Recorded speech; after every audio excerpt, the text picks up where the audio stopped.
Assalamualaikum warahmatullahi wabarakatuh. Hayu urang ngalajengkeun deui hancaderasan urang sadayana kitab Matan Fathul Majid halaman 33. Bismillahirrahmanirrahim. Qala al-muallifu rahimahullahu taala wa nafa'ana bi ulumihi fid dharaini amin ya Allah ya rabbal alamin. Bismillahirrahmanirrahim. Sumaklam teras kudu nganyahokeun anjeun anna kalamahu ta'ala kana sayaktosna kalamna Allah ta'ala yutlaku eta dibahasakeun itu kalam bil istiraki kadina istirok rerejengan ala syai'aini kana dua perkara payutlaku mangka dimutlakeun itu kalam ala sifatil qadimati kana sifat anu qadim al qaimati anu tetep bizatihi ta'ala dina zatna Allah ta'ala wa hada sareng ari ieu kalam qadimun eta anu qadim munazzahun anu dibersihkeun anita qadumi tina ti heula wa ta'akhuri sareng pandeuri wal harfi sareng huruf wa sauti sareng suara wa ghairi dzalika sareng liana itu anu kabeh min sifatil kalami tina pirang-pirang sifat kalam wa yutlaku sareng dibahasakeun atawa dimutlakeun ieu kalam ala labdil kana lapad al munazzali anu diturunkeun ala sayyidina ka Gusti urang sadayana Muhammadin tegasna Nabi Muhammad sallallahu alaihi wasallam payusama sareng dingaranan ieu kalam ayudon deui al-Qur'ana kana Qur'an wa hadal itlaqu sareng ari ieu ngaitlaqkeun haqiqiun eta hakiki la majaziun lain majazi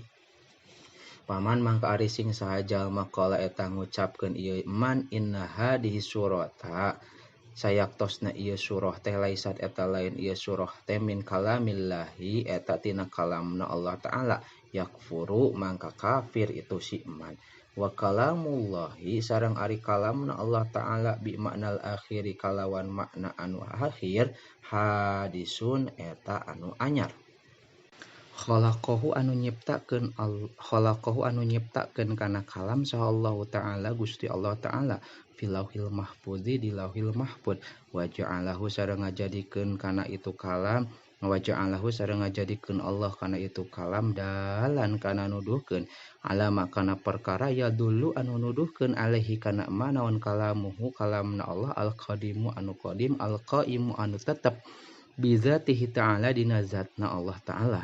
wa qad wasopahu sareng nyata nyipatan kana itu kalam saha Allah ta'ala Gusti Allah ta'ala bil khalqi ka makhluk fi qaulihi dina dawuhan Allah inna ja'alnahu qur'anan arabiyya inna sayaktosna kami ja'alnahu eta ngajadikeun kami kana kalam qur'anan kana Qur'an arabiyan kalawan bahasa Arab aya khalaqnahu tegasna nyiptakeun kami kana kalam li annal ja'la karena sayaktosna ngajadikeun huwa eta ari itu ja'lu ti al khalqu eta nyiptakeun wa innama imtana'a sareng pasti na nyegah saha al Imam Ahmad min qaulihi tina ucapanana Imam Ahmad innahu sayaktosna Qur'an makhlukun eta makhluk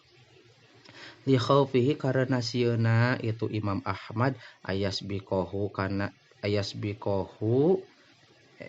kana yen miheula anaon pahmusailina pemahaman anu naranyakeun lahu ka Imam Ahmad min hadal labdi tina ieu lapad al munazzali anu diturunkeun ala sayyidina ka Gusti urang sadayana Muhammadin tegasna Nabi Muhammad sallallahu alaihi wasallam ila sifatil qadimati kana sifat anu qadim al qaimati anu tetep bizatihi ta'ala dina zatna Allah ta'ala payakpuru tuluy kupur itu sairin pasada maka nutupan ieu Imam Ahmad alaihim ka itu sailin albaba kana panto pananyaan wayu khodu sareng dipaham min soniil Imami Ahmad bin Hambal tina karangan Imam Ahmad bin Ahmad la annahu karena sayaktosna kalakuan sareng tingkah la yajuzu eta henteu wenang li syaikhin ka hiji jalma naon ayakula yen ngucapkeun ieu jalma liman ka jalma Pahmuhu ari pahamna itu jalma teh qasirun eta anu lalawara la ya'rifu anu henteu apal itu man hada tafsili kana ieu perincian innahu karena sayaktos makhlukun eta makhluk li alla yasbiqo supaya henteu miheula anaon pahmuhu pahamna itu jalma ila sifatil qadimati kana sifat anu qadim al qaimati anu tetep bizatihi ta'ala dina zatna Allah ta'ala.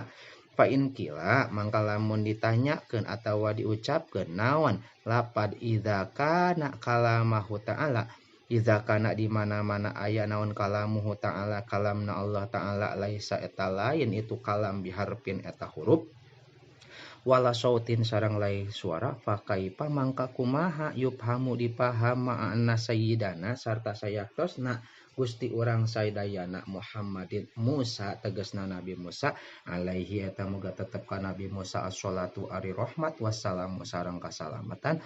pahimahu eta paham itu Musa kana kalam li lama najahu nalika munajat Musa ka Allah ala jabali turisina dina luhureun gunung Tursina wakada sareng eta nya kitu deui saperti Nabi Musa Nabi Yunus sallallahu alaihi wasallam ari nabi urang sadayana sallallahu alaihi wasallam lama khotobahu nalika ngakhitoban ka Nabi Musa ka Nabi Muhammad sallallahu taala Gusti Allah taala Lailatul Isra'i dina malaman Isra pala jawabu mangka ari jawabna anna lillahi ta'ala eta sayaktosna eta tetep ka Gusti Allah ta'ala iza aroda di mana-mana ngamaksad Allah ayub hima kana mere maham Allah kalamahu kana kalamna Allah li ahadin ka salah saurang alqa maka nibakeun Allah fi qalbihi dina hatena ahad maknahu kana makna kalam wa kalamuhu ta'ala sareng ari kalamna Allah ta'ala al-qadimu anu qadim yusma'u eta di kuping itu kalam min jami'i jihati tina sakabeh jihad wa dalilu sareng ari dalil ala subuti kana tetep lahu ta'ala pikeun Allah ta'ala ala subutil kalami eta jiga nama ala subutil kalami kana tetep kalamna kana tetap sifat kalam lahu ta'ala ka Gusti Allah ta'ala qauluhu ta'ala eta dauhan Allah ta'ala wa kallamallahu Musa taklima wa kallama sareng ngadauh saha Allah Gusti Allah Musa ka Nabi Musa takliman kalawan ngadauh anu nyana wa aidon sareng deui idza lam yakun di mana-mana henteu aya Allah mutakalliman eta anu ngadauh lakana tangtu aya Allah teh akhrosu eta anu pireu wahwa sareng ari itu akhros naksun eta kakurangan wa naksu sareng ari kakurangan alaihi ka Gusti Allah muhalun eta mustahil pasabata mangka tetep naon naqiduhu lalawanan itu